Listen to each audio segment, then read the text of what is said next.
Welcome back. I'm Kimberly. She's Juliana Osborne, and this is Inside Exec. This week we're continuing our review, our 10-year review, our 400 podcast review, looking at the top 10 topics over that period of time in terms of interaction we've had with you, our listeners, as well as the changes in technology on how we work with the international guests that increasingly are asking us to come on to the podcast. So let's pick up where we left off with the top 10 list. So number 4 was job hopping. So that was, again, I think related to what has happened in industries in general, that people don't stay for as long, that it's not, you don't get a job for life anymore because organisations can't offer that anymore. And It's not what they want in terms of the way that they're moving. Number 3 was mental health. And we know that has been a big issue. We addressed it very, very early on with some special guests. So in our first couple of years, I think in our second year, in fact, we first introduced it and we developed that and looked at it from all sorts of angles since that time. So we knew that it was an issue in terms of the demographic that we were focusing the podcast on, but it has remained an issue that people are interested in getting opinions of. And I think it's still a little bit too much hidden and not as accessible as it should be, and there's still stigma attached to it. And I guess that we just have to keep working at that and making sure that people understand that it's a disease. It's not a reflection of their ability to do things, and have the resources out there.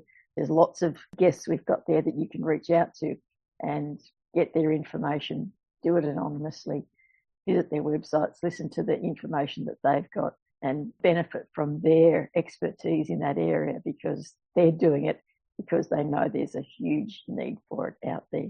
So at number 2 was organisational culture. I think that we have talked to so many people and we've talked ourselves about organisational culture. It is still very much the deciding factor for a lot of people when they move jobs. It's about what's this place like? How is it to work here? And it's that fit of you personally, not just your skills, but you spend so much time at work. You need to know that your values are going to be congruent with the organisations. And if they're not, then you need to find a way to move on to find somewhere else that's a better fit for you. Number 1, she picked it without even knowing the list, was core values. It doesn't matter who we have talk about it, how they talk about it, what they're talking about in terms of core values. That has been the topic that has created the most interaction.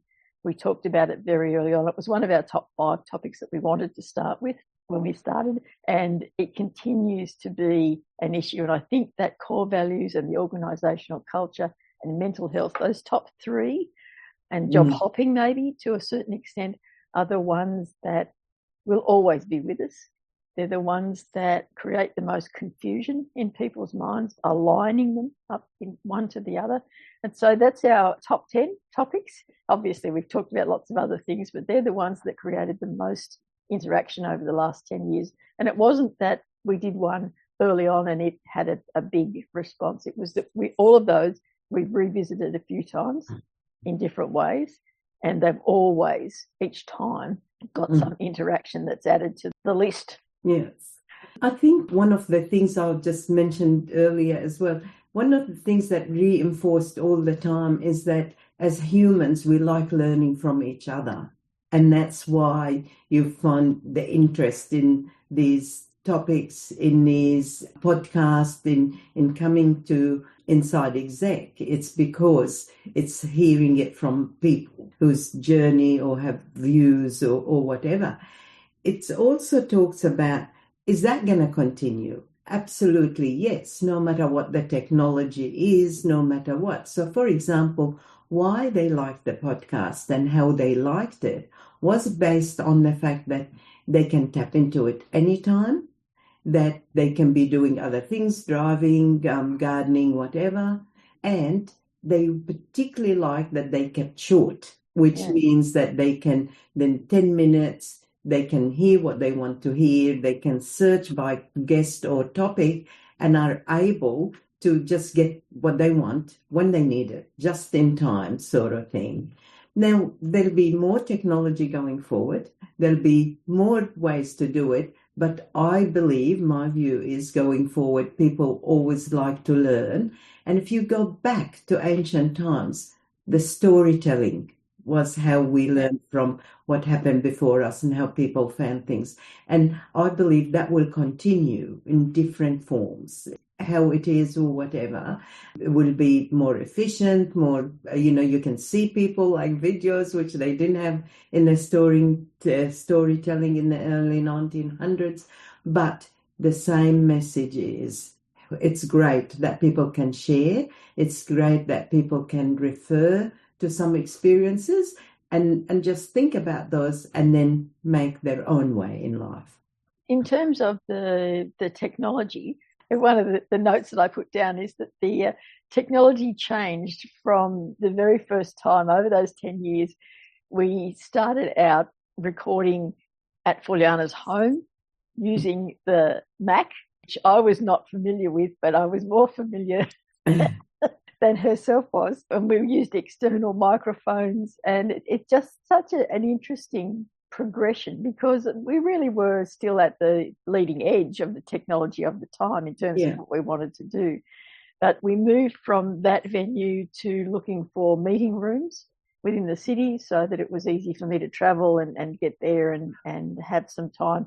And of course, that meant that we could eat as well. And as you will know from the introduction, that these are a veiled excuse for us to be able to have a meal out somewhere. So we've done very well, 400 times more than a year's worth of meals. And so eventually we settled on the State Library of New South Wales, which is in Macquarie Street in Sydney. They have meeting rooms there. They have 2 levels of meeting rooms. You have to book them, all that sort of thing. They're free to use, which is a great resource for people who are in the city and want a meeting room. You do have to book them fairly early, and you do have to ensure that you are strict about using them, because people just tend to use them and not book them, and so you've got to shoo people along. And we've had some interesting interactions where we thought the meeting room was on one level and it was on a different level, and but you get that in any organisation where you go to the wrong meeting room and you can't understand why no one else is at the meeting. So it was really no different from some corporate experience that we've had. And then, of course, we weren't able to meet in person. And so we had to devise a different way. And we also started to have overseas guests, or guests that were that even from within Australia that couldn't travel before 2020. And so we started using Skype. And what do we find now? Skype is no longer. We have outlived a piece of technology. That we used. Now, Skype in those days wasn't as reliable as we would have liked, as I would have liked. And we often had sessions where Fuliana couldn't hear us, she couldn't log in. And so we'd have to sort of do the relay of the questions and the answers, or have her listen to the recording and then record something afterwards and send that through. And so that was another extension of her education in terms of technology, is working out how, and having written down the instructions of how she would send things. And she used to send me 2 copies. I'd get one in the email and I'd get one through another version, just to make sure that I got it. And all of those things that are part and parcel of us extending our expertise as well, and learning things as we go. And of course now we use the services of Zoom, and I think that for a lot of people that has become second nature, that you can see people. Obviously there were all the sorts of issues in the early days about using Zoom and the backgrounds, and people walking through and not remembering that everyone could see them, and so being in their pajamas, all that sort of thing. But I'm a great one in believing that if you're having a meeting, regardless of the technology, you dress for the meeting. I've worked from home for long enough to know that I need that structure of get up, get dressed because you're going to work, so get dressed for work and do the work thing, and then do the other things afterwards. So technology to Zoom. And in between time, of course, we've increased the number of overseas guests that we've got. So the greatest challenge there has been juggling the time zones.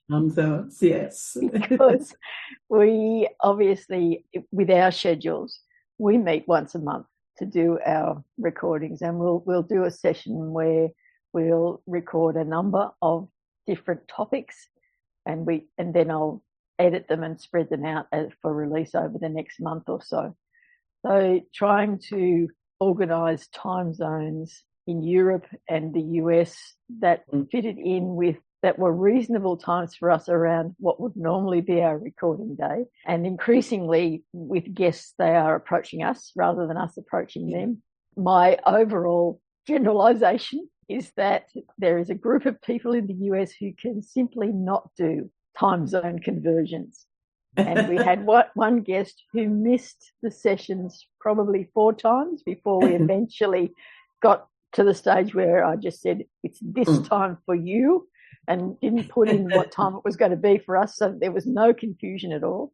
And we had a lovely conversation in the end. It was a really useful conversation. But we've also had a guest very early on who kept forgetting that it was his turn to be talking, and he was so apologetic and so worried that he had offended us in some way. And I just thought it was amusing that he was so focused on getting, so at one stage he was in the car. He told me he was in the car, and he remembered he was in the car, and he thought, I don't know how to do it in the car, so I've got to get home so that I can turn on the machine and do it the way I know how to do it. And yet these days now, so 8 years later, it wouldn't be a problem. He could do it from the car. Yeah. Just interesting that the time zones have become less and less of an issue, but I still have to be fairly careful about asking, particularly the US people, what time zone they're in. Yes. And they talk as though you would understand, so they'll say central, and the technology I use to do the time zone conversion, I needed a tower city or a place, a geographic place that I could put in so that I get the right time zone.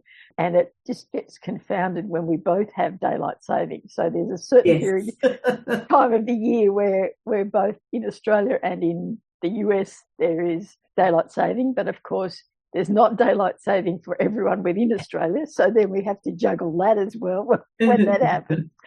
So just an added bit of technology that perhaps you hadn't thought about that goes into getting these sessions right for everybody. And we have had occasions where the guests have been quite horrified to think that we've been up at 6 o'clock in the morning looking like we're ready for work, and it's sort of late afternoon for them, and they're relaxing and thinking, this is a nice time to have a little chat, and we're like, yes, it's good. We're up, we're awake, We like early mornings anyway. Yeah, we do early mornings, So it's just some of the other stats that I picked up as I went through the review. We've had 55 individual guests, and some of those have joined us more than once. And as I said, mostly these days they come to us to if they could be on the podcast, which is a nice way of saying that the influence is spreading across the world.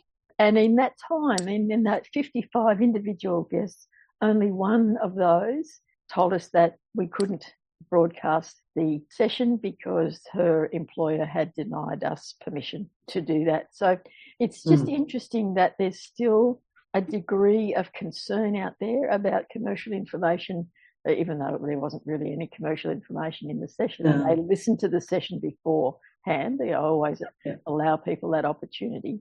But they just felt that for their own reasons that it wasn't appropriate. And I must say I was surprised, but 1 out of 55 is pretty good. We've got to respect that. It's there. Oh, absolutely. Yeah, it is. We've done 39 case studies. Now, the case studies are a result of people sending in an issue that they're dealing with or a question that they would like resolved that they can see might be upcoming for them. So we've done the 39 case studies on their own, but we've also had 5 sessions that were just questions and answers, so just single questions that have come in. And we want that to continue because that really helps us to understand, me particularly, to understand what sort of guests you like to hear, and for us to keep thinking back on our experience and looking at what it means these days in terms of our experience. And just on that, I know that Juliana and I met last week to do the planning for this session and to have lunch, of course, which is very nice. But I talked in that about how I was anxious when we first started, to threw out the challenge and said, well, you should do this, thinking, well, she'll go away and do it and not bother me again with her complaining. Instead, I had to put my money where my mouth was, so to speak. But I was concerned because I'd been out of the corporate world for such a long time. At that stage, we go back 10 years, we had talked with one another for probably the 20 years previous to that about doing something together, in inverted commas, and we worked together before that for 10 years. So it had been probably, let's say, 15 years since I had been out of the corporate world as an employee. And I was concerned that my skills, even though I'd done a lot of consulting, that my skills were not appropriate to the corporate world anymore because I was so far removed from the day-to-day activities of the corporate world. And so for me, it's been a journey of remembering, of understanding the value of all of the lessons that I've learned over that period of time before we came to the podcast, and then being able to listen to the conversations that Fuliana and I have had and know that I had an opinion on those things, whether it was about not using the word goals or whether it was pushing the communication side of things. But it has been rewarding for me to have that monthly session where I'm reminded of just how much I have learned and how much I still have to contribute. I guess the message in that is that if you are feeling that you are moving towards the sunset of your career, shall we say, that you're not losing value. You already have the value that you can offer. And if you can find a way of remembering that, of reviewing that, of reliving that, of passing it on, then it does really make you appreciate what you've gone through, what you've learned, and what you've still got to learn. Because what has happened as we've had guests through that time is that we've had a guest or we've had a topic that we've talked about, or Fuliana's seen an article in a newspaper and sent it on to me. And it had been an area where I hadn't really thought very much about it or not at all. So it gives me an opportunity to learn something new. And we hope that the podcasts are doing that for you as well. We know from the feedback that certainly they're helping you with day-to-day stuff. But to be able to do that longer-term review and forward thinking would be a benefit to us to know that was happening. Time for a break in our review of our 10 years doing these podcasts for you. Join us for part 3, the final part of our review. For now, I'm Kim Bailey, she's Fuliana Osborne, and this is Inside Exec.